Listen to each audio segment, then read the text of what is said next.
Okay, it looks like we're on TV. We'll come to order. Today is the Wednesday, May 7th, regular meeting of the Glendale Planning Commission. Could I have roll call, please? Commissioner Ramirez. Here. Commissioner Torgerson. Here. Commissioner Manucci. Commissioner Jarreau, and Chair King. Here. Report regarding posting of agenda, please. The agenda for this meeting was posted on or before Wednesday, April 30th on the bulletin board outside City Hall. Great. Would you please join me in the Pledge of Allegiance? I pledge allegiance to the flag of the United States of America and to the republic for which it stands, one nation, under God, indivisible, with liberty and justice for all. Thank you. I'm going to defer our next agenda item, approval of minutes, for Commissioner Manucci, who should be joining us shortly, because we won't have enough votes otherwise. Agenda item 5, oral communications. I do not have any cards for anyone speaking outside of today's agenda. We're going to skip item 6 briefly to handle some brief work involving item 8A, which is tentative track map number 70234. Its location is 368 West Doran Street. It's APN number 5637-003-025. And it was a request to subdivide a proposed new two-story multifamily development consisting of 6 condominium units over subterranean garage in the R1250 high-density zone. My understanding is there's a request for continuance to a date certain? That's correct, Mr. Commissioner, members of the Commission. Mr. Chairman, members of the Commission. The applicant's requesting continuance to May 21st in order to prepare additional information. I am presuming that there's, and that new information specifically was a sound study, correct? That's correct. All right. I presume there's no objection on the part of the fellow commissioners? Not here. If not, we have a motion to continue. I'll second. I'll make the motion to continue. Second? Because I missed the original motion that you were saying. All right, we have a motion and a second. Could we have roll call on the, go ahead. Commissioner Ramirez. Yes. Commissioner Jarreau, Commissioner Torgerson, and Chair King. Aye. And I. All right. On a vote of 3-0, we're going to continue tentative track map number 70234 to, what was the date again? May 21st, with no further notification. All right, thank you. Well, I would like to hesitate briefly to Here comes Gary. oh, good. To allow another one or two of our commissioners to join us. And I'm sorry, Commissioner Manucci was coming, correct? Yes, he did call. He said he'd be a few minutes late. All right. I apologize, but I'd like to call a brief recess. Let's give him just a couple more minutes. That way we can have 5 people participate in the variance hearing. So we're going to be adjourned for just a very brief period of time. Thank you.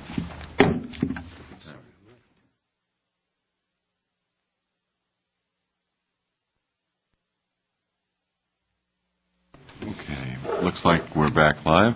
All right, we'll come out of recess. I mistakenly had said adjournment earlier, but because we've been joined by other commissioners, could we have a fresh roll call, please? Commissioner Ramirez. Here. Commissioner Torgerson. Here. Commissioner Jarreau. Here. Commissioner Manucci. Here. And Chair King. Here, thank you. Let's drop back and do agenda item 4, approval of minutes from the April 2nd regular meeting. I have some comments on the minutes, if I may. On page 4. I'm sorry, I meant to say April 16th meeting. April 16th meeting, correct. Page 4, applicant discussion indicated that the applicant, here it says stated that we reconsider our decision. I think the applicant requested that we reconsider our decision. As I recall, however, he not only requested that we reconsider the decision, lacking a reconsideration, he asked if we would continue the motion and findings to a future meeting to allow further discussion and development. And I think that was, as I recall, what the applicant had requested. So I would ask that the minutes be amended to reflect that. And then on page 6, comments from commissioners, I had asked for a report on incentives for green building practices, not for local building practices. I wouldn't mind incentives for local building practices either, but I think the intent of what I'd asked it for was green building. So with those amendments, I would move approval. Local green building. Any other comments or corrections to make? We have a motion with amendments. Second, please. Second. A motion and support. Call roll for approval of the minutes. Commissioner Ramirez, Abstain. Commissioner Torgerson, Aye. Commissioner Jerome, Aye. Commissioner Manukian, Aye. and Chair King. Aye, on a vote of 4-0 with one abstention, the minutes of April 16th are approved. We'll now move on to agenda item 6A. It's an appeal. It's standard, I guess I'll read it in first. It's standard variance case number PVAR-2007-047. The location is 1449 L Miradero. It's an appeal of a denied standards variance to allow a .40 floor area ratio for first and second story addition and remodel to an existing 1,377 square foot single-family house where a .30 floor area ratio is allowed in the R1 residential zone. The appellant is Laura Moore and Thomas Lebecki. Staff is represented by Chris Baxter. Staff recommends a motion sustaining the zoning administrator's decision and denying the appeal application. I am looking for a little statement I should make. Now, this is an appeal from the decision of the zoning administrator or the zoning hearing officer. The matter is heard as a de novo hearing. Testimony given at the zoning administrator's hearing should be repeated because the commission does not review the tapes of those meetings. Decisions rendered today will be based on the evidence presented at this hearing and the evidence in the file, including appeal documents, staff reports, and letters received. Individuals speaking today should therefore present all the evidence which they may wish this commission to consider. A handout describing the appeals process is available at the counter. Appeal items are considered as public hearings. The commission will consider testimony from the appellant, applicant, staff, and any member of the public wishing to speak. If you wish to speak, please fill out a card and present it to the recording secretary. That said, Mr. Baxter, would you give us an overview? Yes. Chair, members of the commission, behind you on the panel, when you face it, it'll be to your far left. We have a site plan. We have floor plans, including the garage. Then we have our elevations of the house, the proposed house, and the garage here. We have some photographs, our zoning map, and this is a neighborhood key. It would be tied to the property ownership and the listing of all the homes that were in that table, the 54 homes that were referred to in the staff report. We have all those exhibits. So with that said, let me real quickly here then. Let me state the additions, as you can see, are going to be the hashed marks and a new second story. So you can see they're toward the rear of the property, being El Miradero. This will be the north elevation, south elevation. This is west. This is east. You can see that here on the location map over here. The whole neighborhood in this area is the R1 zone, single family, and it is a floor area ratio of 0.3. You'll also note when you look at the area, there's a significant number of lots in the immediate area that are all basically the same size, same configuration, same type of topography. And that will go back to some of my discussion in terms of some of the planning department's findings that we make against approving their request. So I'll go through very briefly here. In your staff report on the history, there are 2 points I'd like to point out right at the beginning. Item number 2 and 3, I guess, were on the list. April 2nd, 91, and March 23rd, 2004.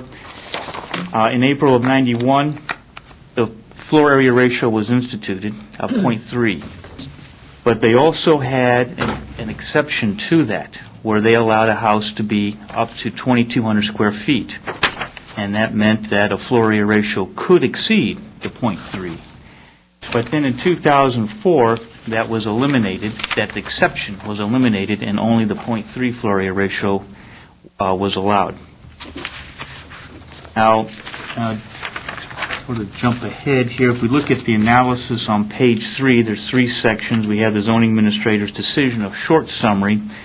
Basically, it boils down to the fact the zoning administrator couldn't make the findings to justify approving the project based on land use hardships.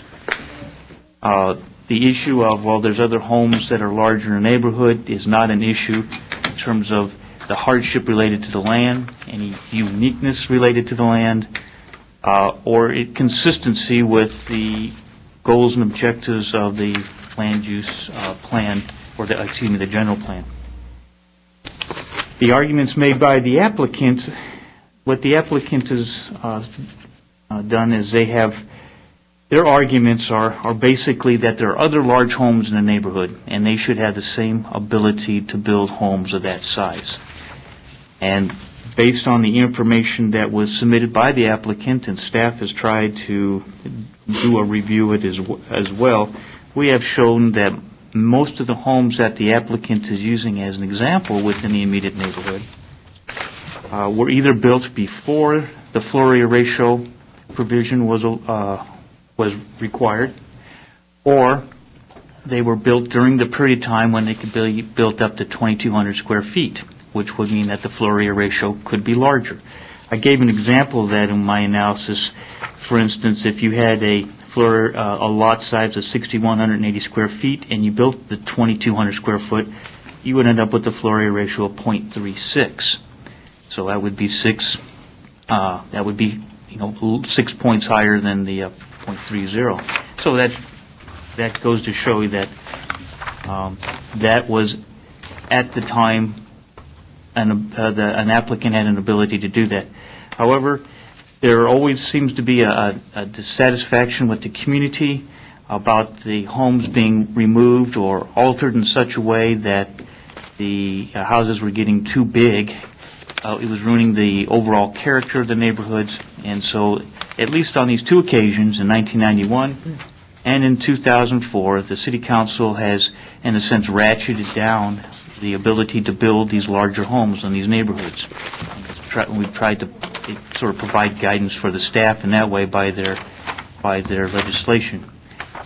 Now, the applicant has also tried to show that there are examples or exceptions to that, but we're kind of hard-pressed to find that, but I'm sure that they will bring it up, and I will have to respond when they do. The staff, again, is recommending that the zoning administrator's decision to deny the variance be upheld, and that pretty much concludes my comments. Everything else is in the staff report. I'll do my best to answer questions and see if I can help. Do we have any? Go ahead, Mr. Ramirez. I have 2 questions. Number one, there's some indication in our staff report that now the applicant is considering submitting plans and to consider a 0.35 Yes. floor area ratio. Yes. That being the case, if that's an official request, shouldn't that be remanded back to the zoning administrator? That's question number one. Yes. Number 2 is regarding the 2,200 square foot minimum that was changed in 2004. Of course, before that, it came before this board, commission as well. And it was my understanding that the reason for that change is because we had some very large lots, and the 2,200 feet would not be it's a minimum, and we wanted them to be able to build a larger home. So it's not it's the opposite of what you told us. It was to allow them to build a bigger home on big lots. Well, they could. That's the reason I remember that we changed that. All right, let me answer the second one first. They weren't restricted. I think I may have, I'm not sure, I was looking through it, and it was pointed out to me that I used a maximum versus a minimum. They weren't restricted to no more than 2,200 square feet. They could build larger than 2,200 square feet. They can build larger. So that wasn't an issue here. So, for instance, let's say you had an 18,000 square foot lot. That's one of the examples that was used by the appellant here for a property It's an 18,000 square foot lot, and I believe the house that they're proposing is around a 3,500 square foot house. Well, that's greater than 2,200 square feet, but the floor area ratio is only 21%. So it's still under the 0.3. So the 2,200 square foot was not a maximum top limit. The .30 was the maximum top limit, no matter what size your lot. Well, right, they go hand in hand, but I thought that another point that I would like to get clarification on was, I thought that also the 2,200 minimum allowed pertained to certain zones only, particularly hillsides, No, sir. and Oh, it no. applied to everything. Well, not everything, but R1? those neighborhoods in which it's designated. This happens to be one of those neighborhoods that is designated. Okay, but I still believe that that there's another reason for that change, not what you stated here in this report. All right, sir. Okay. Then the first question pertaining to the Oh, remand. yes, I'm sorry, what was, The FAR .35 now being considered or proposed. oh, yes. Should that be remanded to the zoning administrator? All right, that's correct. Now, the staff was reviewing that, and when we were looking at the plans, and we're thinking, actually, we shouldn't even comment on a smaller proposal so we don't prejudice it. If an applicant wants to come in with a new application, new fee, and a new submittal, then the zoning administrator could hear that case. The staff's concern is having a discussion about it, and then if the board says, okay, well, this is new information, it's really not new information, it's really a new project, because the new information that we think of when we send out a letter to the applicant and say, submit additional information, I believe the letter states that, is something that clarifies what the zoning administrator reviewed, not providing a whole new application to be reviewed. So for us, rather than even remanding it, it should be reviewed as a new application, new submittal, new fees, and the whole works, because it really is a new application. And that would be our comment on it. Now, the applicant did submit it, and we did. I realize that. The applicant did submit it. We attached the plans as part of our comments, as part of their request to submit the information. And so that's what we did, but that's going to be our argument at this point. So there has not been a formal request or anything submitted by the applicant pertaining to the .35 FAR? Yes, they did.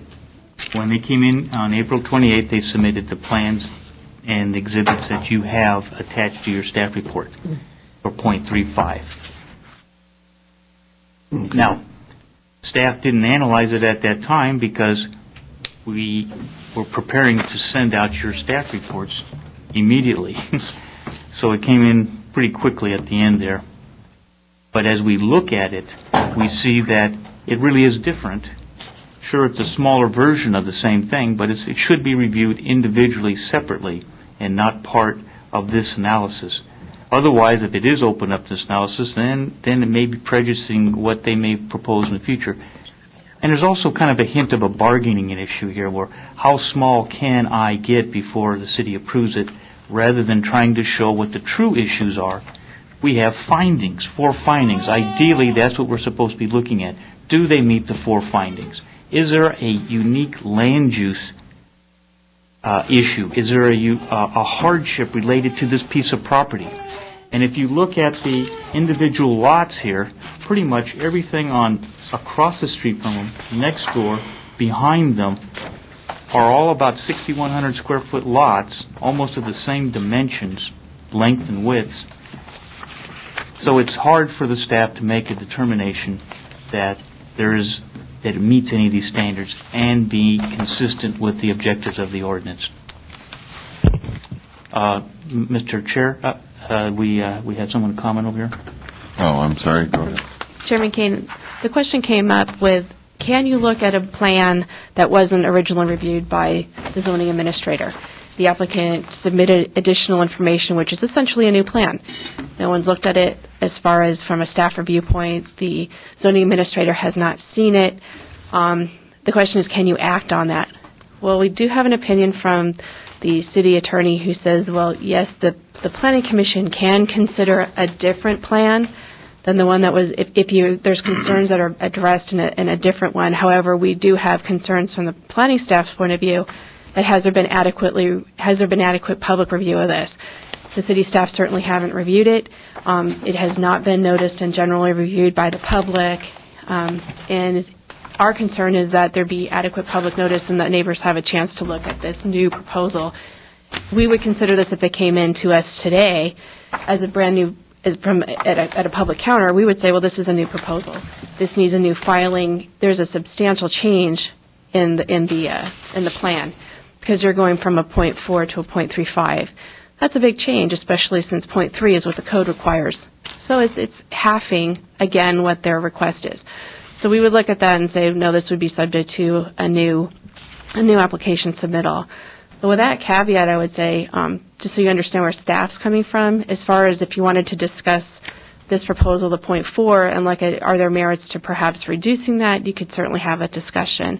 But I wouldn't say that the proposal that the applicant just submitted at the last minute is the application. It's not. The application is what was reviewed by the zoning administrator. It's also what you had in your packet and what's up on the board. So let me say that then what we have to act on is the request of 0.40. However, as we go through it, we could make a condition that it would be a 0.35 project. You could do that, and you could also remand the project back to the zoning administrator should you wish to do that also. Right. Exactly. All right. Any other questions for staff at this time? All right. Before I go through the public hearing, I guess I probably do need to do the public hearing, and then we can talk about remanding. Well, where's legal counsel when you need him?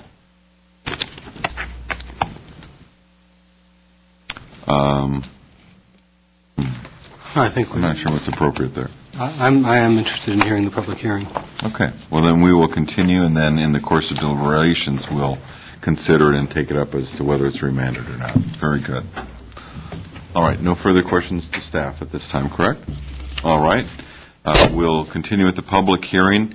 Now, the format will be that the applicant and their team will get up to 15 minutes to present their case. It looks like, and correct me if I'm wrong, I've got 3 cards that represent that portion of the project. You'll have up to 15 minutes. Then we'll have additional comments from interested parties of the public, at which point you'll have a couple minutes to do any rebuttal. The rebuttal should be specific to comments that were brought up by the public. It's not the time to bring in new information or recap what you've already done, if you wouldn't mind. So with that said, I've got 3 cards. I have Laura Moore, Thomas Lebecki, and Hamlet Zur. Exactly. Thank you, sir. And see, if you people would do it phonetically, it helps me so much. Anyway, if you would approach or work through your team and begin your presentation. Sure. Good afternoon, Chairman Kane and Commissioners. My name is Hamlet Zorabians. I am the project architect, and I was retained by my clients to represent them in this matter. So today, I will basically present the project in a very basic form, and perhaps we'll restate, our reasons and the discussions in the zoning hearing. Before I begin, I have to ask a question for clarification. My question is from staff, if you allow me. If my understanding is there is a time limit that we can reapply for zoning variance if that's denied. Is that true? I mean, is there a period of time that after, let's say, a case we have put forward and it's denied, if we want to bring a new project, in other words, revise that project and resubmit it, that there's going to be a 6-month period of time? Is that what it is?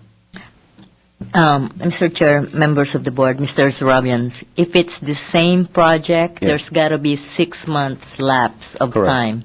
Now, if there's a significant change to the project and it's going to be considered a new project, then you can reapply anytime. And would that 5% reduction would be considered as significant? Well, We don't. it may, or I have not seen the latest version of the project, so. Okay. Thank you It's very pretty much.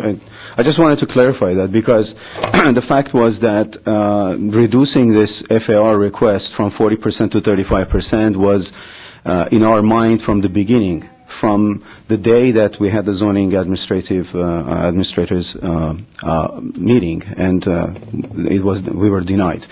In that meeting, during the proceedings, we had homeowners there, a few of the homeowners, and especially one of the presidents of the Homeowners Association. And in his comments that he was making, he alluded to that. I mean, he actually mentioned this, that if we were to consider reducing 40% request to 35%, it might be acceptable to the Homeowners Association. And that was one of the points that we took to our heart, and we've been discussing since then with my clients. Is there any way that we can, kind of reduce the program and bring down the square footage and go to 35%? I went back and revisited the square footages of the existing houses and all the documents and so on and so forth. I found out that actually, in fact, that ups about, I would say about 40% of other houses that are square footage-wise, we can actually combine with whatever we had said before, and we will have more houses that will be in compliant, in relatively similar, with a similar FAR rather than the 40%. So 40% be kind of the top end of it, and then if we reduce it, it will be more compliance and in conformance to whatever is there. So anyway, that was the reason, and we did not actually last minute submit the plans. We were working on the plans to redesign the plan to bring it down to 35%. So we have done our exercise, and we have actually submitted, and we have also a artistic actually rendering of the proposed project, what it would look like for the meeting, which was submitted, and I'm just going to quickly show it to you. This was what we were discussing. And I don't want us to get an impression that we are going there and demoing an existing nice house, a Spanish house, and then we're going to be building something on top of that, and it's going to change the entire character of the neighborhood. And contrary, I think my biggest argument was that this house was very nice, and we were going to keep the character of the house, the square footage of the house of the first floor, and we were just going to add an appropriate portion to the second floor to comply with the programs that I was given. So merely what the difference is between the FAR that is allowed and what we are requesting, 35%, is just 300 square feet addition. We're not talking about mansionization. We're talking about the house that maximum will give us 2163. So that's the discussion towards the 35%. So maybe that's not the place to discuss it. But I'm trying to say that we feel even more comfortable going to the 35%. That's why we have resubmitted to you an alternative to the 40% that was done. Now, why I think that it doesn't need to go to a, I shouldn't say that. I'm not going to judge that. But what I'm trying to say is that what we essentially did, we were adding an extra bedroom with a bathroom in the first floor, which we eliminated totally. So overall, massing of the building and overall count of the landscape and open space and what you have there, existing garage and so on and so forth, remained the same.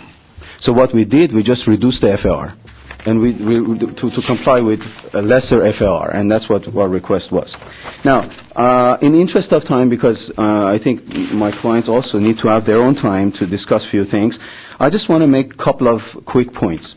One of the points is, we were just discussing here, I think the 35% is what we are requesting, and if there is a condition that you can attach, perhaps, if you find this appropriate, you can attach a condition and we will fully comply with that 35%. We will not exceed 35%. And the denial that was recommended by the staff report, I just want to, again, state that was related to the 40%. And as we heard from the staff, the 35% was not reviewed thoroughly, by the staff itself. The second point I want to make is this. We have done a very careful study of the existing structures, when they were added, if there was any additions, what is the square footage, based on the assessors and whatever was in the building permit and so on and so forth. this is what is confirmed. Those studies confirm this, that indeed there are 15 houses that in the immediate neighborhood area, as we have put in our application before, which they exceed the minimum FAR, and they were built with actually 11 of them. They were built with a more square footage than the house that we are actually trying to add to. If we go to 35% FAR, that number 11 jumps to 19. What that tells us is that in the immediate neighborhood, there are a lot of houses that are actually built based on 35% rather than 30%. Now, I just want to say that this house that we are putting forward, and we are trying to add nearly 700 square feet to the house just to be able to give them extra bedrooms for their expanding family. It's not going to take the house out of character. We're not destroying the neighborhood. And I have a couple of cases here which I want to discuss with you that I can tell you as an example of what I mean by that, because I have a lot of materials, but I don't want to go through them in the interest of time. But there are two cases I want to discuss very quickly. Case one being a project which is advertised here. It's a public notice for DRB. This project says that there is a house that they're contemplated in the same vicinity, 3,800 square feet with 3-car garage. Now, this project will be approved based on the zoning FAR because the lot is much larger than our lot, obviously. And FAR deals with obviously the size of the lot area and the floor area. However, when you're carefully and closely looking at it, this lot is a very, very deep and long lot. I would submit to you that the house is going to be right in front of the lot, and you're going to be seeing the house, all there is. I mean, you're going to be seeing that house there. 4,000 square feet house addition in a neighborhood which is merely averaging 2,200 square feet houses.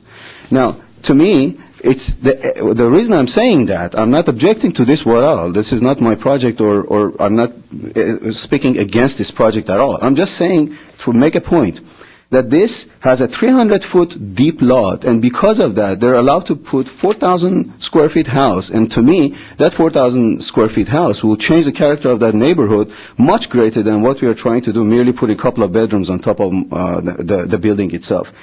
And that's the point I'm trying to make, that only FAR does not necessarily save our neighborhoods as far as the character is concerned. I think a good design, good proportions, is a excellent factor there, and I think if commission or any authority could regulate that as far as distances and setbacks and so on and so forth for a particular project to project even, I think that should be more appropriate. This is what we are trying to build there. This is what is adding, is not changing the character of the building at all. We are putting a master suite and a baby's room on top, and just necessary, circulation. That's one case I was going to discuss with you. We had another case, which is a building application to add 600 square feet to this house, and this was done in 1997. Now, there are discrepancies.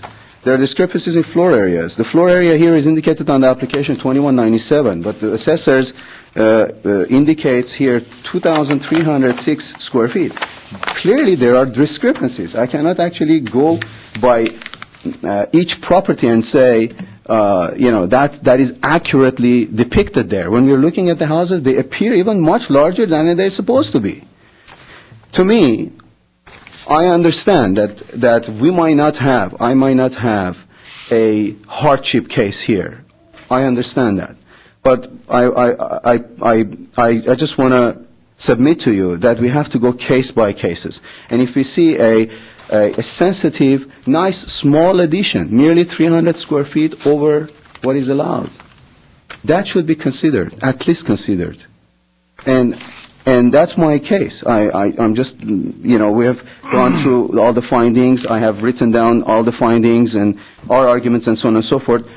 And that was reviewed on the previous zoning case. And again, I'm very much pressed on time. And the last thing I want to leave with you is that just as the other meeting that I was there, we also presented these signatures from 15 neighbors surrounding our property, my client's property, rather, which they have no problem with, no objection to the project itself. These are signature of those 15 neighbors. Are you resubmitting it, or it's not in our packet? It's still in the packet. It was in the packet that, I no. didn't see it. No, but this is what it was included in the previous package. I understand, but again, Oh, the I'm sorry. concept of de novo, Oh, you know, okay. if it's not in packets, I'm you sorry. don't bring it up. So if you want to submit it, you can, but again, what'll happen is you give it to them, and they'll be keeping it. Okay. And that's just part of the rules. Okay.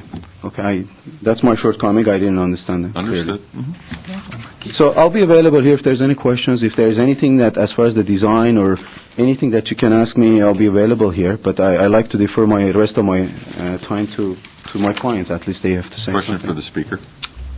Yes, I have a question pertaining to the front setback, Yes. and what is that, and is it different than other setbacks, prevailing setbacks? No, we have 25-foot front setback, which is going to remain.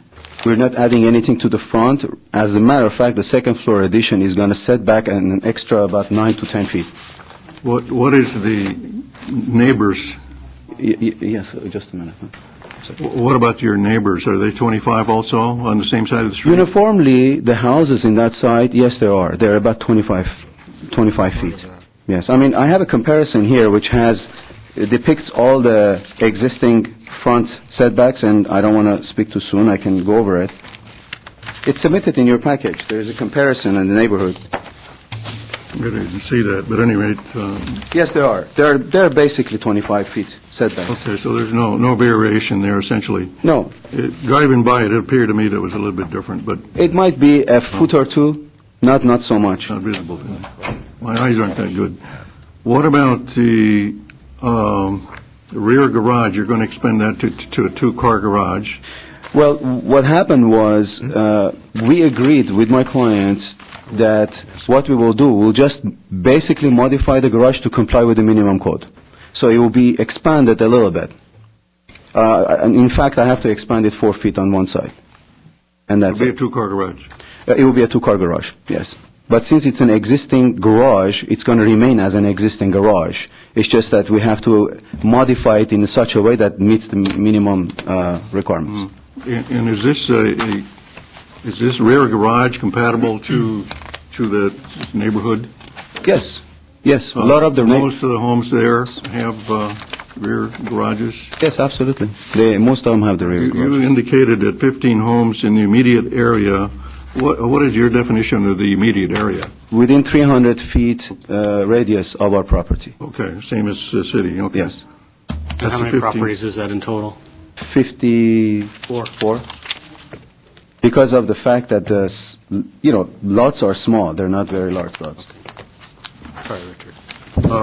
I was going to ask that. That's all I have. 309 feet larger than the currently allowed by code. Yes. You said 300, I think. Yes. The calculation is 309. Yeah, 309, yes, to be exact. Is that it? That's all I have. Yes, it is. The That's 2 what- pages only? Mr. I'm Chairman. sorry? 2 pages only? 2 pages only, yes. That's all you had, Mr. Ramirez? That's all I have.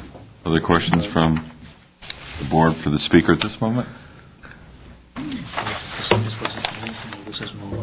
Okay, all right. The rest of your Okay. parties can... Thank you very continue. much, appreciate it. I'll be available.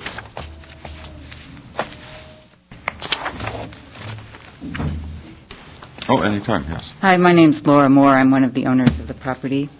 First, I'd like to mention that when we filed the appeal, it was within a certain time frame, and we did mention the .35 in the appeal application. We did not have enough time to revise the plans at that time. When we received the notice of this hearing tonight, we were given a deadline of when we should submit information, and we met that deadline, which was approximately 1 week ago. So according to the information we received, we submitted on time.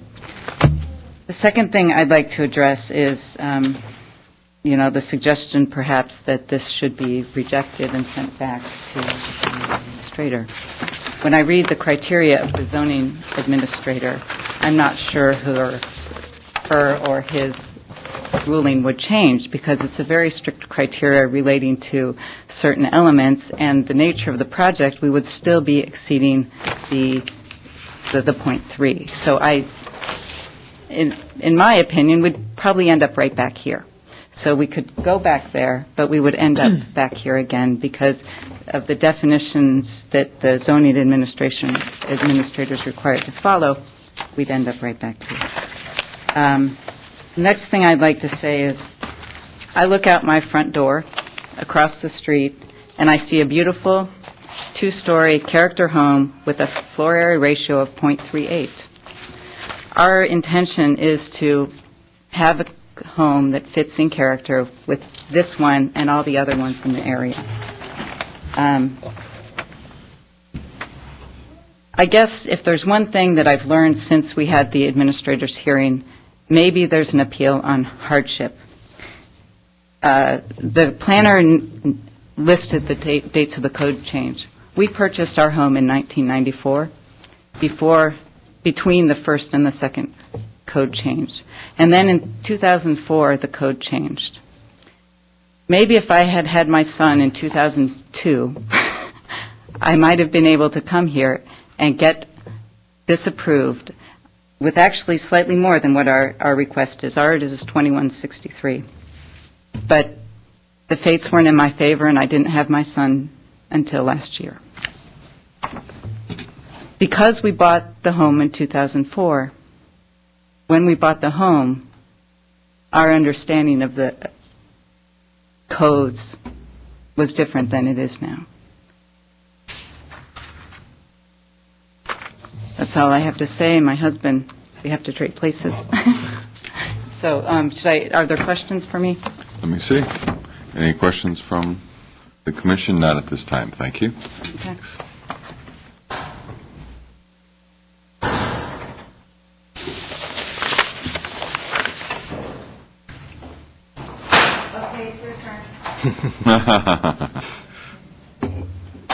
We're going to allow them an extra minute or two. I already rolled back the time Thank you. for the questioning. We'll allow them some portal-to-portal time.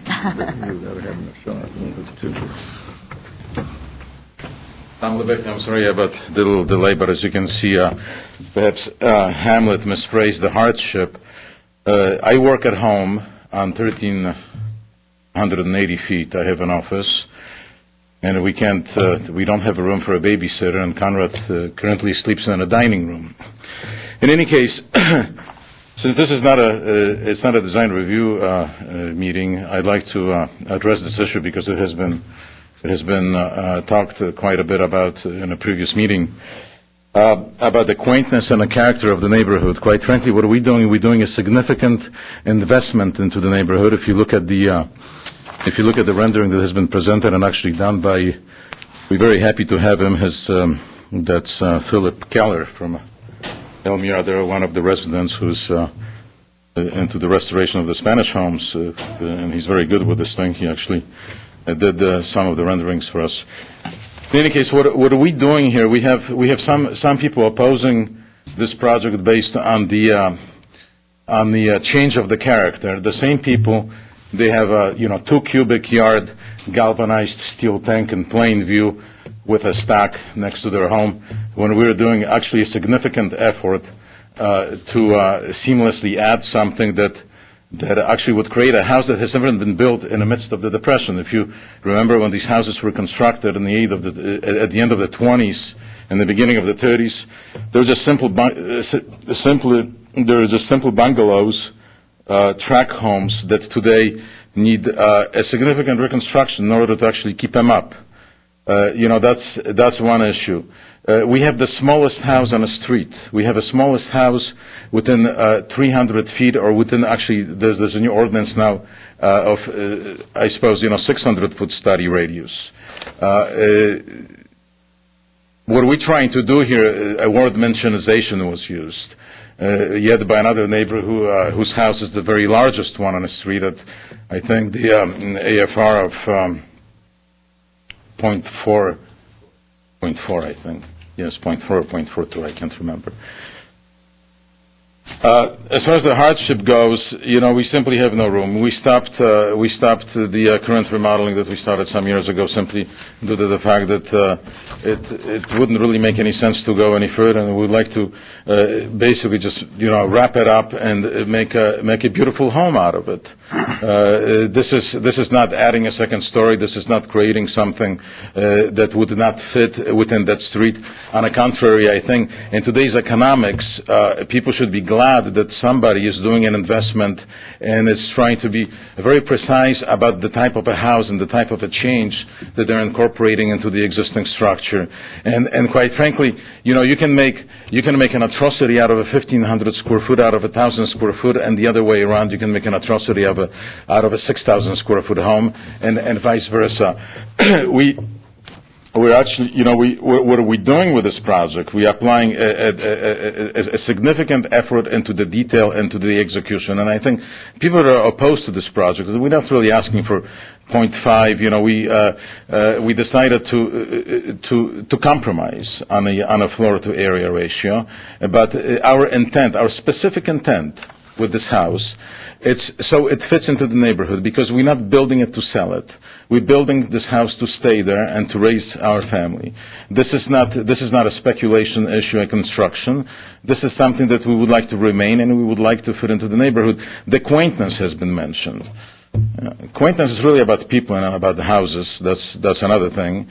And a lot of people that are opposed to this project are people that are not participating in the public events on our street. Quite frankly, our next door neighbors, for a year and a half, they had no idea. For 1 year, they had no idea. People that live 15 feet away from us, that we even had a child. And to extend the quaintness comments about neighborhoods, that's a little bit far, I believe. But I would like to refer your group, the Planning Commission, back to this rendering, and of course what Hamlet has presented on our behalf.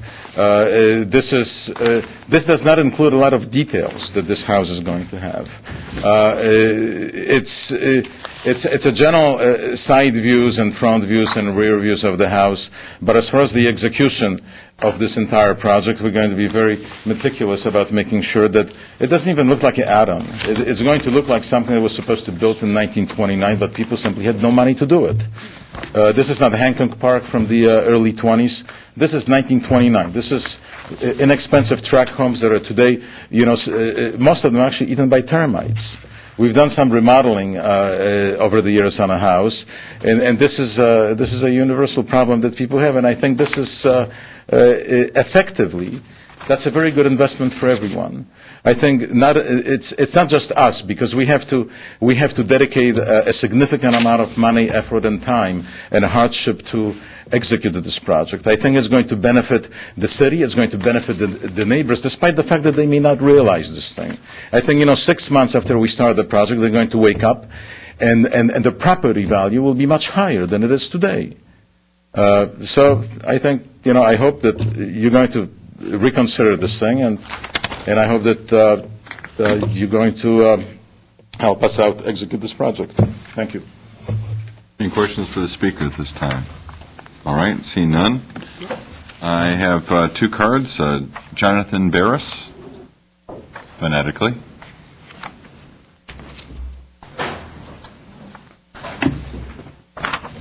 Hello, everyone. My name is Jonathan Barris, and I'm the immediate neighbor to the south of the Lebeckis at 1447 El Miradero. I guess it was about 15 years ago in 1 month, we moved into the neighborhood. My wife, my daughter, and I have been living there for about 15 years. I can tell you that I didn't know much about the neighborhood when my wife pulled me out of work to go look at the house, and I was absolutely prepared to hate it because I was busy working. But she forced me. She was pregnant, and I said, okay, I'm coming along. And much to my chagrin, I couldn't hate it. I loved it. And I love the neighborhood. The El Miradero neighborhood is really a jewel of a neighborhood. And I'd like it to stay that way. And I think that these ordinances were set up to make sure that that happened. Going back to the original zoning administration meeting, The findings were not met. Findings were not met not because the Lebeckis asked for 40% rather than 39 or 41 or 35. They were not met because these particular findings were set up to protect the neighborhood. They weren't met because there was no practical difficulty. There was nothing more unique about that property than there were any others, including ours. Ours is basically a mirror image. If they have the smallest property in the neighborhood, we have very close to the smallest square footage property in the neighborhood. Would this be detrimental to the public welfare? Well, I don't think it would be great for the public welfare. And if we're just talking about increasing the property value of every home in the neighborhood, why not grant a public variance to everybody in the neighborhood now, and let's all build two-story houses? But I don't think that's what the ordinance was set up for. I think the ordinances were set up so that people could come home to their neighborhoods, be secure in the fact that they were going to remain the same kind of neighborhood they purchased the property in, the same kind of neighborhood that they wanted to live in.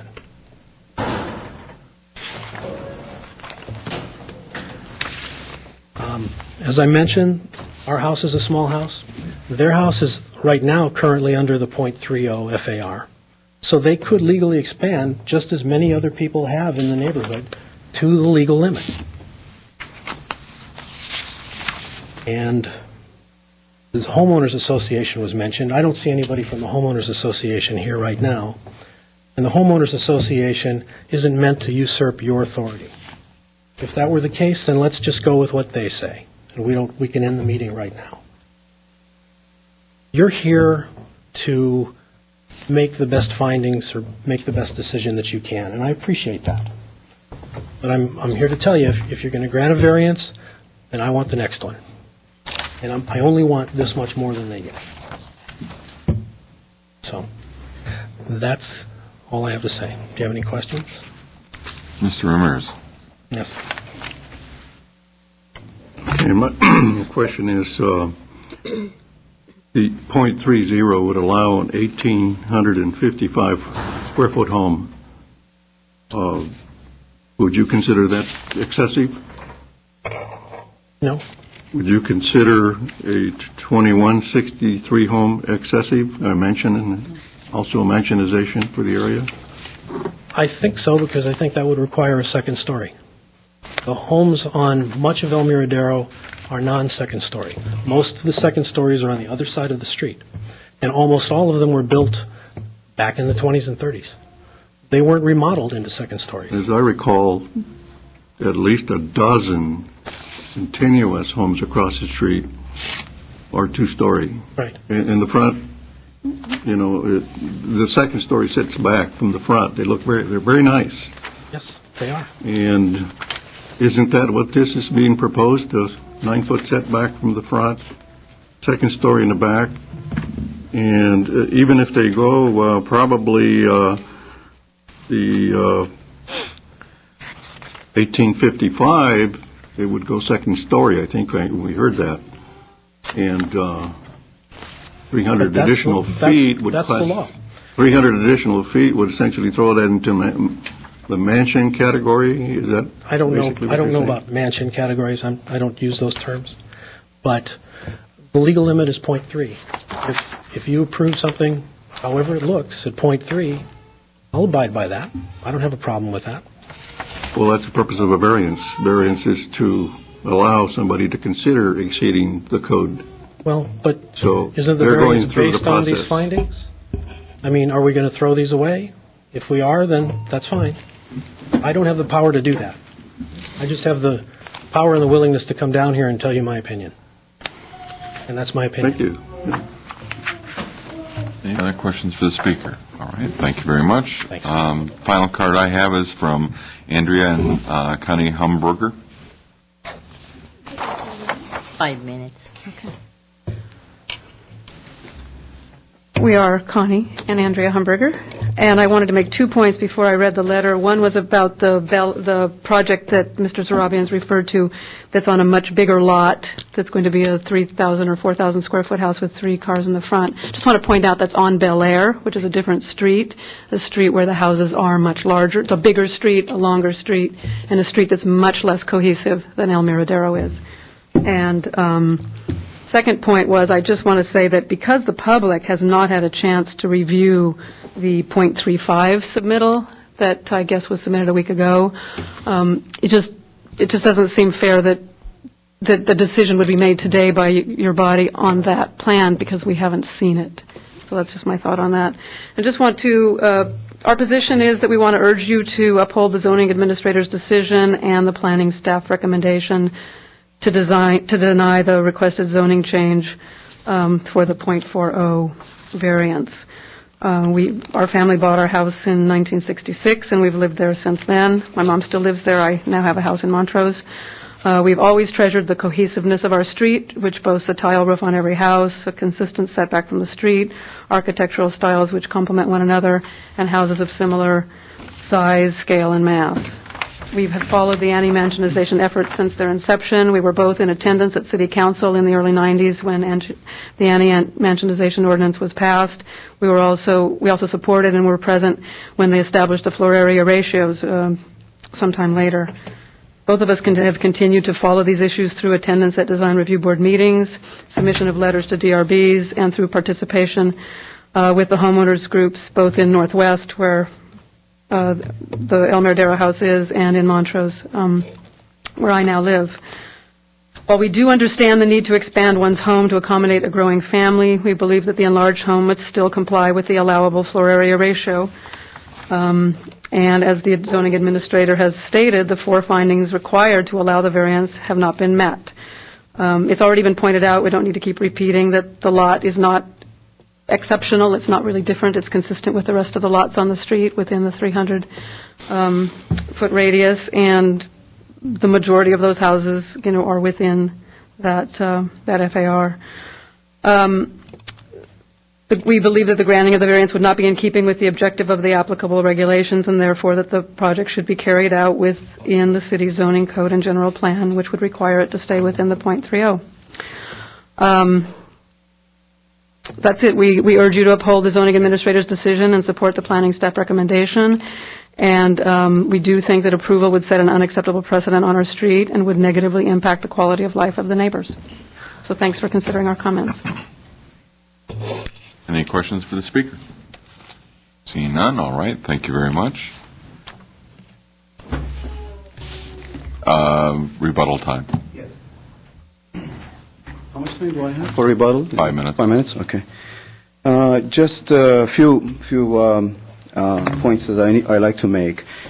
The very first one is that it's very interesting that twice that the zoning FAR was changed and ordinance was changed. And in 20 years, there are only 5 houses that they applied for an addition. And I don't know what that notion of mansionization comes from, because I'm not against the ordinance. The ordinance in itself is good, but I want to suggest that the ordinance covers a bigger community area. We're not talking about just the 300 feet from our lot. So that is, to me, it's a blanket rule. You judge by small communities. You go into a neighborhood 300 feet away from it. Are they being sabotaged? Are they being removed? Are they being replaced with larger homes or so on and so forth? We have demonstrated that very clearly, that in this particular neighborhood, immediate neighborhood, all the houses are basically 2,300 square feet houses. And there are 3 or 4 houses that are actually much larger than that, in 3,000. It's right before you. And to me, I think we should take case by case. And what is a hardship? And we are talking about the hardship was not proven. To me, hardship is a very subjective matter. There is no 10 or 16 distinct points that we can go ahead and talk about those 15, 16 points and make the findings. The very fact that My clients are coming here saying the lot is small, and just like the other lots, it's true. But the way the original house is set up, and they like to keep it that way. They don't want to remove the existing first floor. They don't want to necessarily remove the garage to the front. They don't want to do anything like that. They're encountering a hardship. They like to have their square footages, and what they're saying is that the statement they're making, please let us have this 300 square feet more, and that's it. We're not asking for a 4,000 square feet house, 3,000 square, which is, unreasonable. All we are doing, even if this is granted to us, and they're able to add to their house and make it 2160, that house is less than, the square footage of that house would be remaining less than 19 houses all around it. And that's the point I'm making. I think finding hardship is not by the book. There's nothing that you can actually, it's a very subjective matter. To me, I think they are facing a hardship. Here they are, they bought the house, they love the neighborhood, they love their neighbors, they like to stay, they don't want to move out. And that's because of the fact that the existing house, the way it's designed and built, in order for them not to remove the house, they're encountering hardship. And and a couple of other things. Well, at the end, I just want to mention that after all these discussions and we are having, the fact there remains still that in the immediate neighborhood there are houses much larger than this house that we are contemplating adding. And it's before you. The facts are there. And the thing is that we're not asking for a much larger house than the average. If you go look at the average, we're right there. So, to me, I think what my clients are asking is because of their hardship that they're encountering. And if anything less square footage than that, they have to add to their house. It just doesn't make sense in any way, not even financially for them. So, I don't know. I mean, this is what I have to say, and if there's any other questions, I'll be available. Thank you, Mr. Minuchin. According to the documents that we've received, the current square footage of the house is 1337. Is that accurate? 1377. 1377. Okay, 1370. Okay. Yes. Where are you seeing that? 1377. And according to the plan that we have as Exhibit C, Here it is, plus the garage. based on the current calculations, the proposed addition would render a square footage of 2,473 square feet. That's the old. Yes, that was the previous application that we had submitted. What is the previous? Which is 4%. Okay, 40%. no, that is the current application. That's what we're considering. We are considering that, just because I want the record to be clear, and I want you to be clear on what is going on here, because I don't, I truly understand and sympathize with your position, but having said that, right now, the commission is considering the appeal of a variance which would allow you, or the denial of a variance which would allow you to build up to a 0.4 FAR. Okay. That is what's on the table right now. Okay. Right now, I'm looking down the barrel of a 2,400 square foot plus. It's true. Okay. It is true. That is the application. Okay. No other questions? All right, thank you, sir. I do have a question,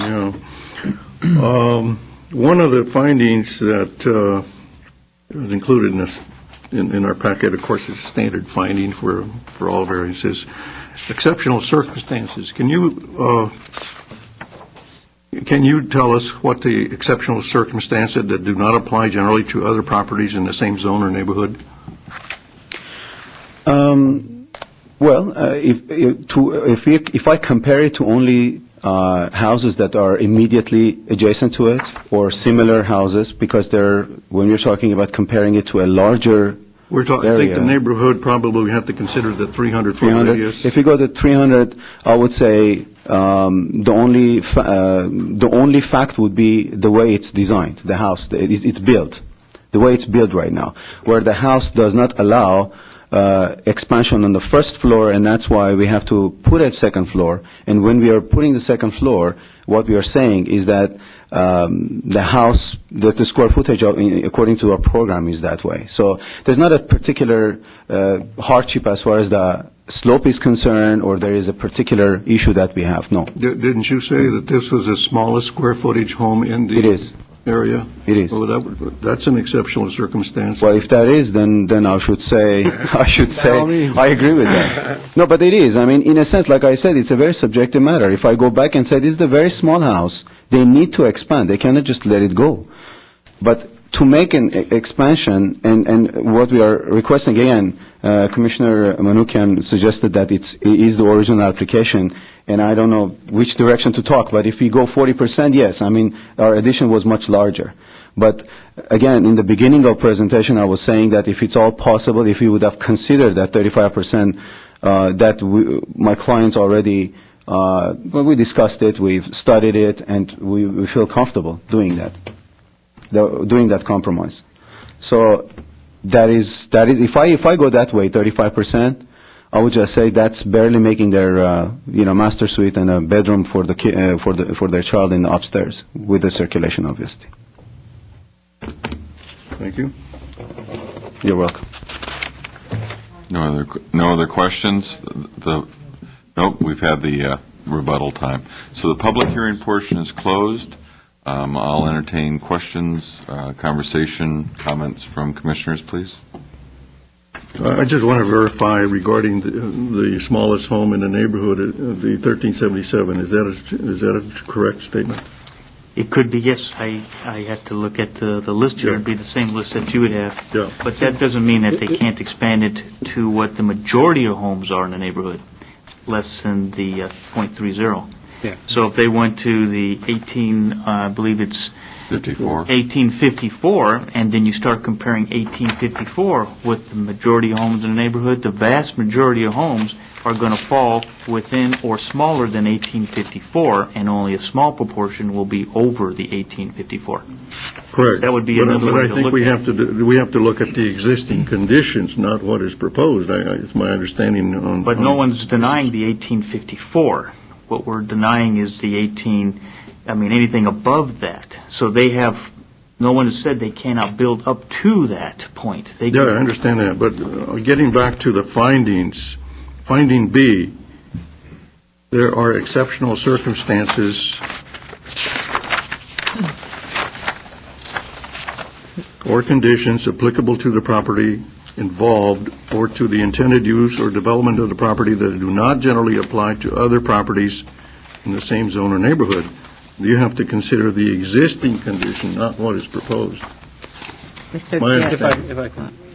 Mr. Chair, Member Ramirez, there is a neighborhood survey list that's submitted in your packet, and it shows an existing floor area of 1337 for 1447 El Miradero Avenue, and 1449 also has 1377. 1377. The square footage, yes. So there's two of them. There's two of them. They're side by side. Yeah, Only two of them that, Okay. out of so many.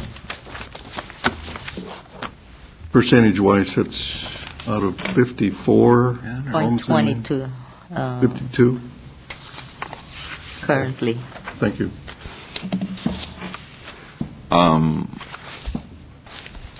I have just a couple of questions, and just to clarify, and Yes, sir. it's building on the square footage we were talking about. A .30 floor area ratio would allow, currently they're 1377. Yes, sir. A .30 floor area ratio would allow them 1854, which, if my math is correct, is an additional 477 square feet. Yes. They're requesting a total floor area ratio of around .4 or 2473, Yes. which would be, and I haven't done that math, but it would be basically approximately 1,140 or 1,150 square feet more. Sir.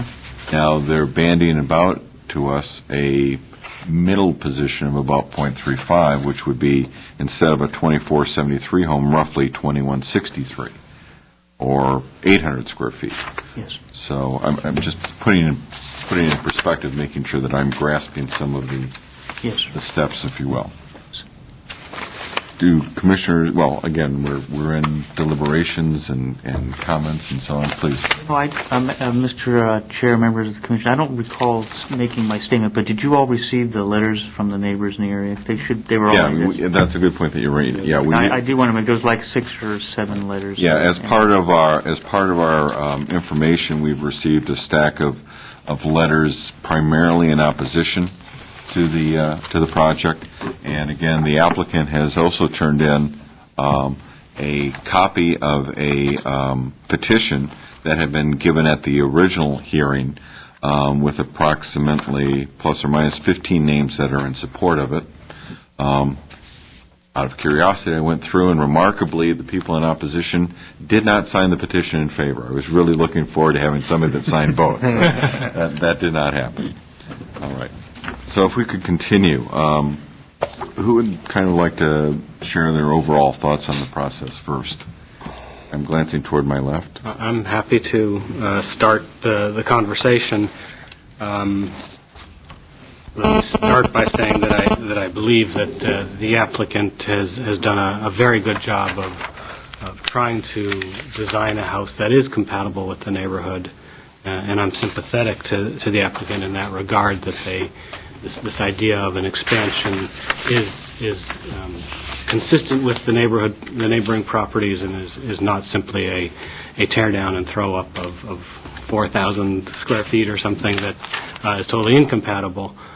So I think there are good reasons why houses should, in fact, can exceed the codes. I think, we are here as a discretionary body to consider in our best with our best intellect and common sense what makes sense in a general sense for the community.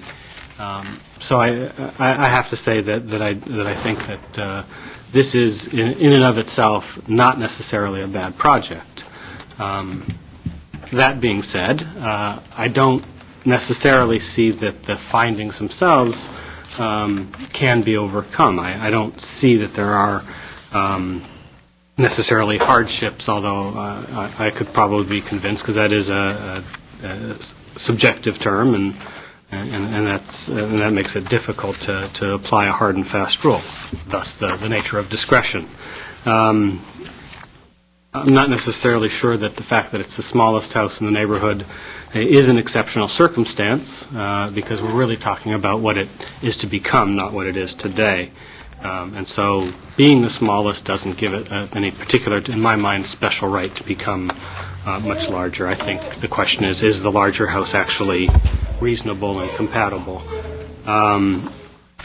I don't necessarily find that the house as proposed would be materially detrimental to public welfare. I would have a hard time making that finding. I would have a hard time, however, making the finding that it wouldn't be contrary to the objectives of the ordinance. The council, this commission was very clear in adopting the initial ordinance and then removing the 2,200 square foot exception that we didn't want houses to exceed that, and so I think that does make it difficult. My last, I guess, concern is I would be willing to consider a smaller house, a .35, but I don't think it's reasonable or fair for us as a commission to do that today without a full public hearing and vetting of a proposal that actually meets that .35. So with that as kind of the basis of where I'm thinking, it's my suggestion that we take this back, remand it, and see what comes back, allow a fuller public discussion of a smaller house. But again, very sympathetic to the applicant. I think they've done a very good job in trying to make a house that's compatible with the neighborhood. I don't find it outside of the realm of consistency, and could see a potential house along these lines. So with that, I'll be happy to listen to my other commissioners. All right. Well, I'll go next if you wish, Mr. Chair. Certainly. I essentially agree with Commissioner Jarrow, except for the fact, the one point he made, I think that the exceptional circumstances do apply to the existing condition, not to what is proposed. That's very clear to me, and I disagree with your position on that one. It's unfortunate that this particular lot, well, all these lots are so small. They all have the same issue, but there are so many homes across the street that, to me, in my mind, not only across the street but in Winchester, behind this property, already have FAR that exceeds 0.3. So keep my. One more thing I'd like to point out, that this is an attachment A. I don't know if my fellow commissioners have seen this. I think you have. It's been involved in our packet before and other projects. It's a draft for the July 24, 2000 council report, and it defines essentially, it's a statement of compatibility. And if you look at this thing, this proposed project, I think, meets every single intent of this proposed statement of compatibility. It is based on 8 design elements, and they are height, setback, floor area ratio, lot coverage, landscaping, parking, architectural style, and textural materials. And you have to look, according to this document, you have to look at all these items together. Obviously, before us is FAR, but that is only one element, and it's very marginal. I concur that this should be remanded back to the zoning administrator, and for them to consider, for her or he to consider the 0.35 FAR, and I have no problem with the 0.35 at this point in time, based on what I've heard in testimony. Because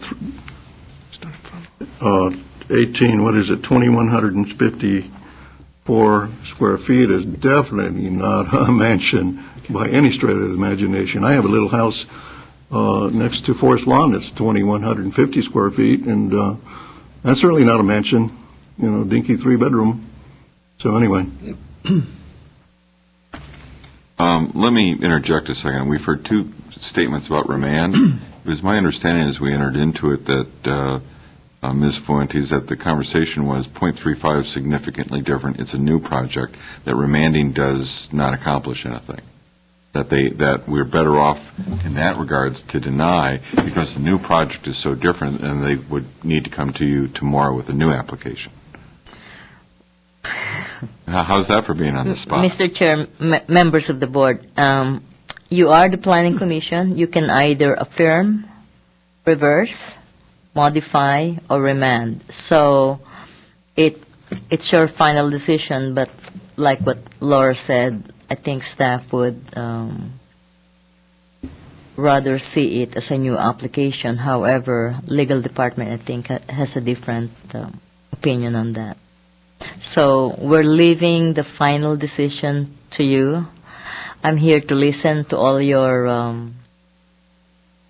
discussion and debate, and we'll take everything into consideration should you decide to remand the case to the zoning administrator. Maybe it wouldn't be a final decision. Could I ask a clarifying question, Yeah. which is, if it were to be remanded, what are the public notice and hearing requirements relative to if it were denied in a new application? We will renotice it, and we will put the new floor area ratio proposed, but it wouldn't be taken in as a new application. So how would it will that be renoticed. How would that change would there be noticing requirements for a new application that are different from Not noticing? anymore when it's a remand. Okay. So it's basically the same process, it's just got a different name attached to the front end, remand versus new app. Exactly. Does it waive fees on the part of the applicant? It will. That would be about the only A advantage. remand will waive the fee. What about the appeal of of it. If somebody appeals.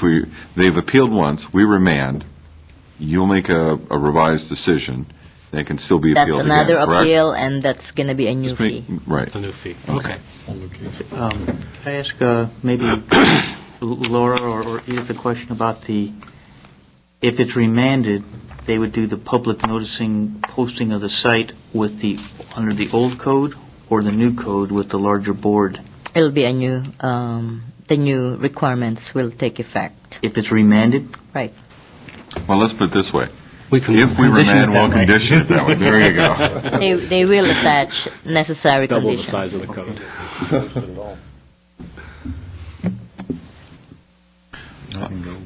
Oh, please.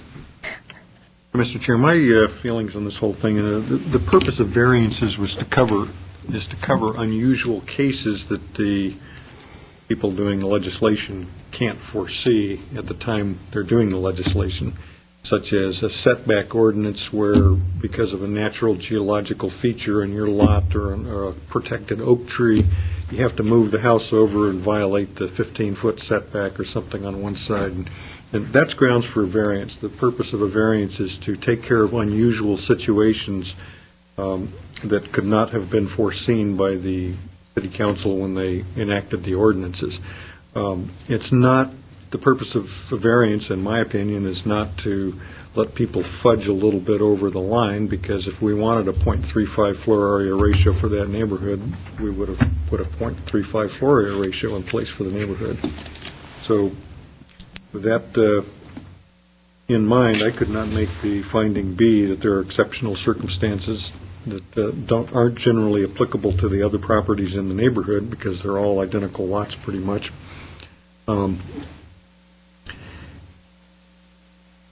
The ordinance, the reason we took away the 2,200 square foot minimum and we lowered the floor area ratio from .4 to .3 was the intent of the ordinance was to stop the practice of building two-story houses in single-story neighborhoods, because the public came in and we got a lot of comments about how the public wanted to maintain the character of their neighborhoods.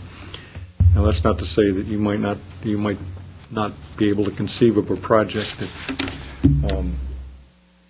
doesn't have a two-story look to it, for instance. Maybe it's second story is only on one side or one portion, and maybe it would better preserve the character of the neighborhood and therefore fit within the objectives of the ordinance.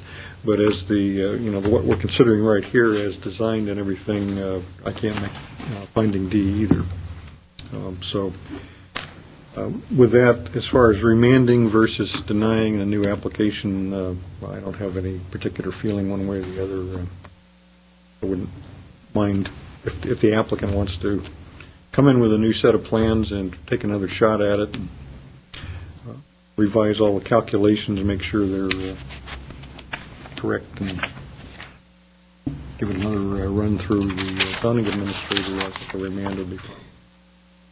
Okay. Mr. Manukian? Seems like we're going to end up remanding it. I mean, I would go into a discussion of the matter, but ultimately, I do think that the .4 FAR is a bit too much for the neighborhood, for the house.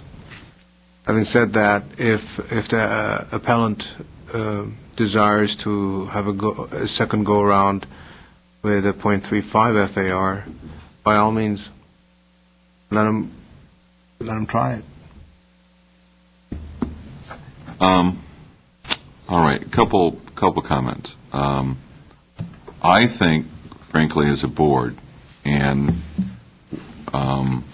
just my feeling, having been on the BZA in the past, and now seeing those responsibilities of the Planning Commission, I think in general, the Planning Commission is going to be much, much more strict than the BZA, only because we're much more involved with the processes that went into the whole thing.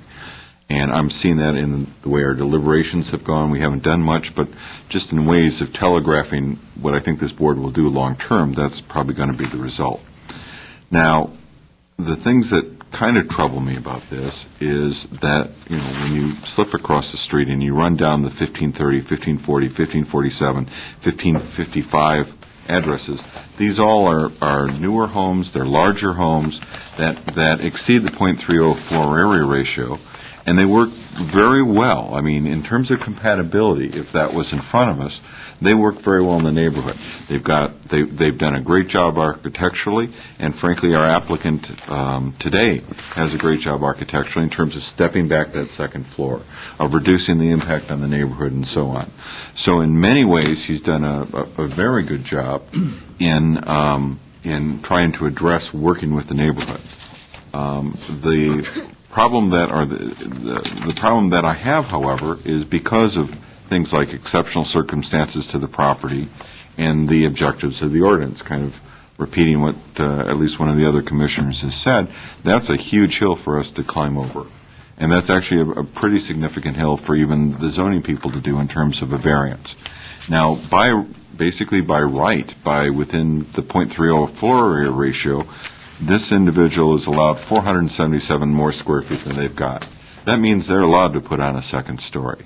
Now, the neighbors may start trying to grasp with the whole compatibility thing, and they may decide to appeal even that as it relates to, let's say, fighting through the design review board.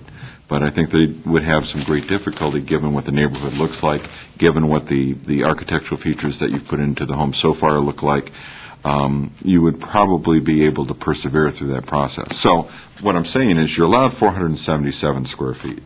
You've asked for something over 1,100. I forget what the math was. And I think pretty solidly, we haven't all specifically said it, but we're all pretty solidly in line that .40 is just too much. It's not, and you're hearing it yourselves. You've come to us and said, we understand, we're trying to work. Now, what you're coming to us and saying, well, we'd like to kind of go with .35. What that means is you're going to add roughly another 300 square feet more than you want. You're in the neighborhood of 800 square feet, plus or minus. You're allowed roughly 450 to 500. You're asking maybe for about 800 more. That may be within the realm of people going, hey, he's working, how do I want to say this? That may be within the realm of flexibility in terms of neighborhood opposition and so on. They may say, okay, we understand what you can do. We're not that upset if you go to this because it still fits in. What's another 2 feet worth of wall, whatever it is. But I've got to say, as it relates to variance, Edith and the people in the zoning are still going to have trouble granting a variance at .35 because of the exceptional circumstances. They're really going to have to plow in. They're going to have to work through the rationales. They're going to have to probably rely on the properties across the street more strongly. It will be tough for us if it comes back in front of us at .35, I suspect. It'll be a new case. There'll be new findings. There'll be new conversation. But as it relates, and I guess I do also support the remanding, is within that remanding, you folks need to work strongly with the opposition in the neighborhood. You've got 15 people that had no problem with it already, but clearly you've got some other concerns. You've got a next-door neighbor that I presume you'd like to get along with long-term. There's other people nearby that I think you'd probably like to have everybody waving as you go back and forth down the street. Spend some time, bring them further in the conversation if you can, work within the zoning administrator's office and see what you can. Again, realize 477 square feet you get. Anything more than that, you really need to be working with the neighbors on. So with that, I would support as well the remanding. I understand there's some sentiment that going from .4 to .35 is significant, but when we're talking schematic design and things like that, I think that's well within, when you're talking a couple hundred square feet, I think that's well within your discretion as the zoning staff. So can we have, unless there's further discussion from commissioners, I would like to hear a motion that I believe would call for remanding. Well, Mr. Chair, I would move that we remand this case to the zoning administrator. Consideration of a different plan the applicant has proposed. Second. I have a motion and support. One question before I call roll. Edith, you'll work through the calendar as to when that date will be. It's nothing we need to throw into our thing, correct? It's all in your province. Right. All right, very good. Roll call, please, of the motion. Commissioner Ramirez. Yes. Commissioner Torgerson. Yes. Commissioner Jarreau. Aye. Commissioner Manukian. Aye. And Chair King. Aye. On a vote of 5-0, the Planning Commission has recommended, and does direct remanding of PVAR 2007-047, 1449L Miradero, back to the zoning administrator. Okay, if I can find my agenda, we'll move on to, I'm sure, 8B. Thank you very much. Agenda 8, item, I'm sorry? We continued 8A. No, I was asking the Commissioner Jarreau regarding something that I didn't quite understand about the item 9A. Okay. In All due right. time, we'll talk about it. All right, that's just a teaser for those anxiously watching at home. 8B is tentative track map number 70157.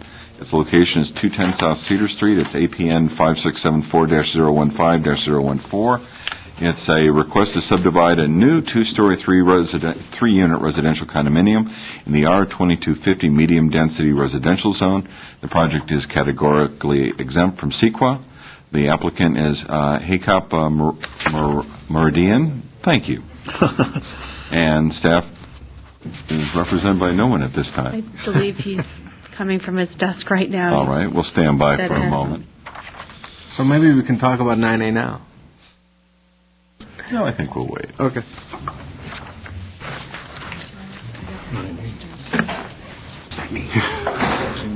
Oh. Somebody's up. I'll leave. No. I'm out of here. You know, I know they appointed someone, but I don't remember whose seat. Mine. Richard. Oh, is it? All right. Welcome. Thank you. I'm presuming you'd like to join us on item 8B? Yes. Please go ahead and give us a staff overview.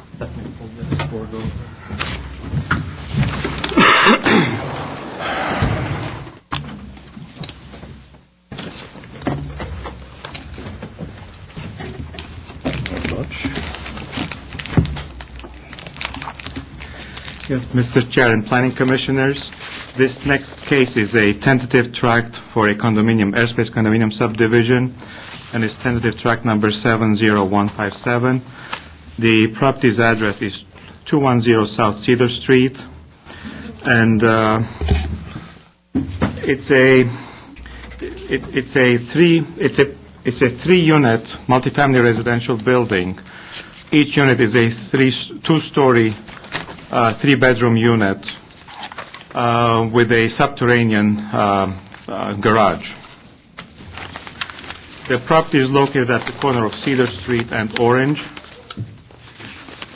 And the project received Design Review Board approval on February 16, 2006.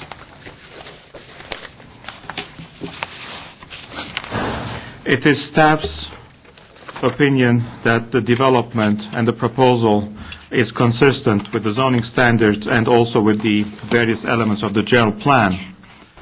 And staff's recommendation is for the Planning Commission to approve the project, which is the airspace subdivision, subject to 26 conditions of approval.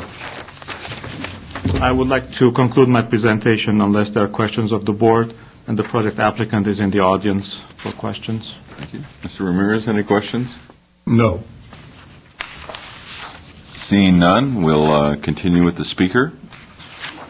Hayek Tarosian, welcome again. Good evening, Mr. Chair, member of commissions.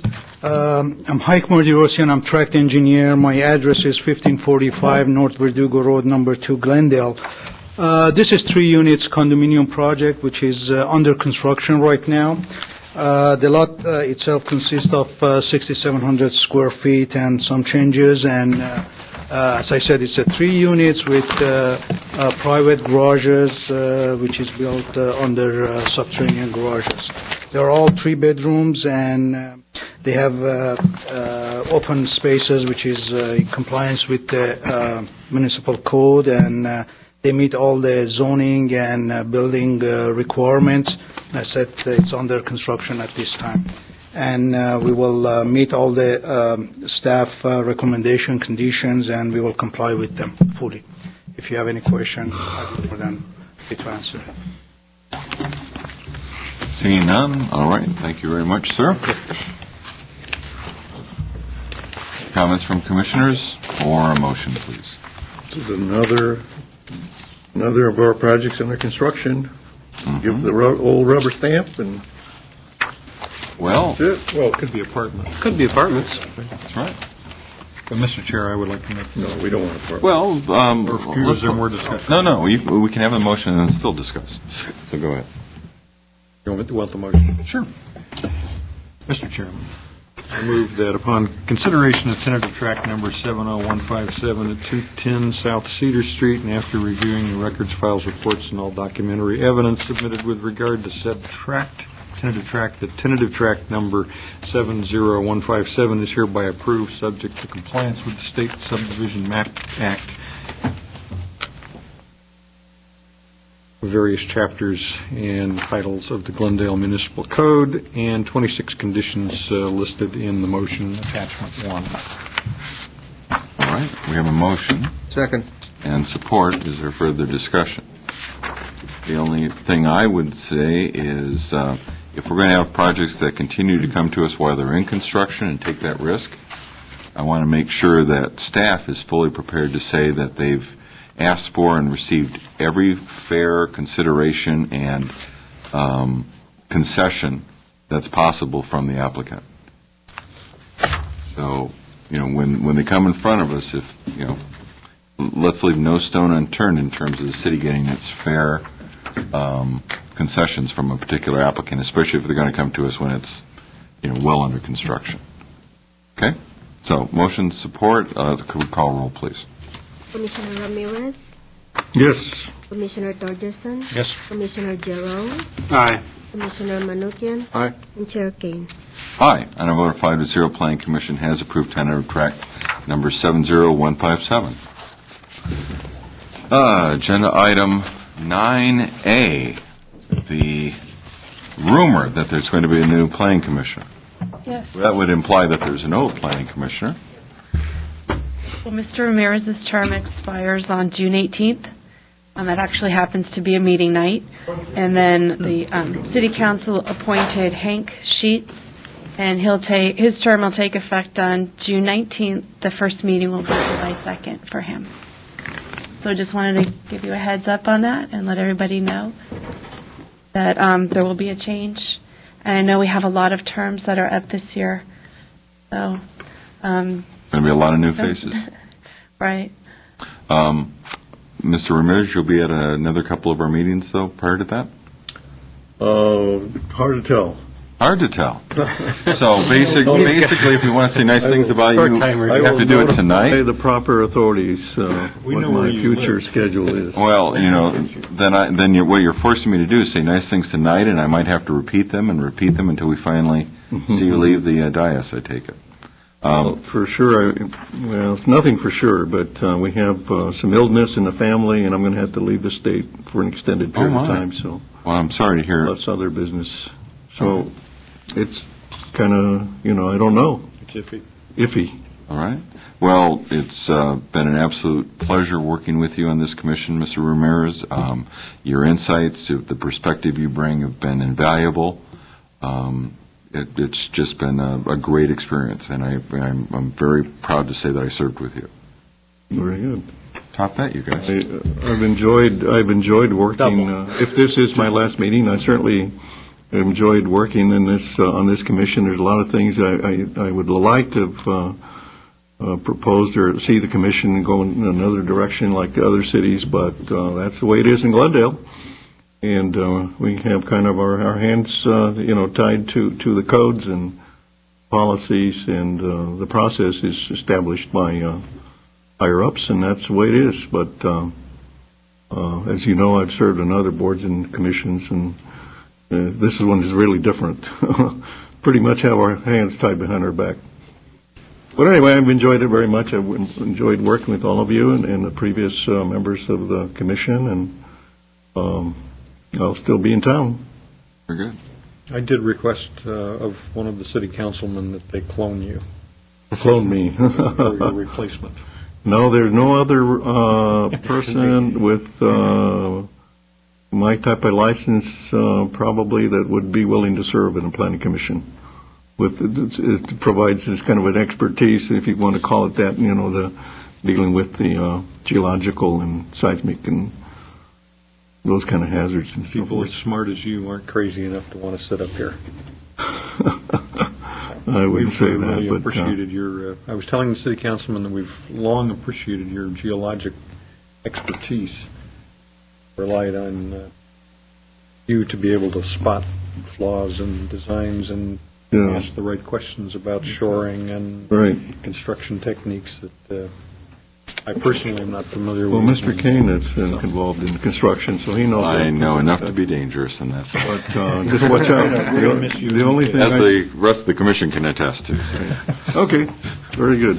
Are we adjourned? No, not yet. Because I'm not sure if you had more to add. We were digressing from planning department. Item 10. I do would like to say. Can I say one thing? I do know Hank Sheets, and Hank Sheets is. I've known him for many, many years. Is involved in homeowner associations and other things. He's very highly qualified, and I think you guys will get along really well with him. Plus, his expertise is engineering as well. So very good. All right. So nothing more from the department. Any other comments from commissioners? Seeing none, absent objection, I'll say we're adjourned. We're adjourned.